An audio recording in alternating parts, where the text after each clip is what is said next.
Hello guys, আজকে লটারিতে আমি 1 কোটি টাকা পাইছি। এই যে আমার হাতে টিকিট দেখতেছেন না, এটা হলো 1 কোটি টাকার টিকিট। গাইজ, আমি কিভাবে 1 কোটি টাকা পাইলাম আর কেমনে 1 কোটি টাকার লটারি জিতলাম সেটাই শেয়ার করবো আজকে আপনাদের সঙ্গে।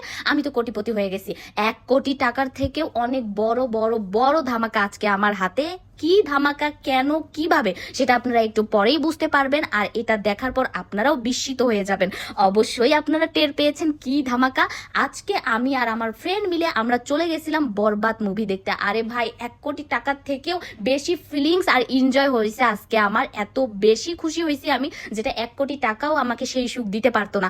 আজকে এই ছবি দেখে আমি যে কত মজা পাইছি, কত মজা পাইছি, আমার সেই ফিলিংস আর ছবির স্টোরি আমি অন্য একটা ভিডিওতে শেয়ার করব। তবে আজকে ছবি দেখতে গিয়েছিলাম হচ্ছে শাপলা হলে, রংপুরে।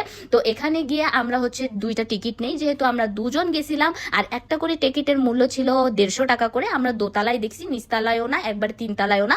যেহেতু দোতলায় উঠতে একটু কমফোর্ট ফিল করছি, তো আমি দোতলায় দেখছি। আর হল ভর্তি মানুষ ভাই, হাউসফুল, মানে টিকিট পাওয়া যায় না। আমি গিয়ে তো লাইন ধরে অনেকক্ষণ দাঁড়াইছিলাম। তারপর মুভিটা আমি সম্পূর্ণ শেষ করেছি। গিয়েছিলাম 6টায় আর শেষ হচ্ছে রাত 9টায়। আর এত বেশি মজা পাইছি, যেটা অন্য একটা ভিডিওতে অবশ্যই শেয়ার করব।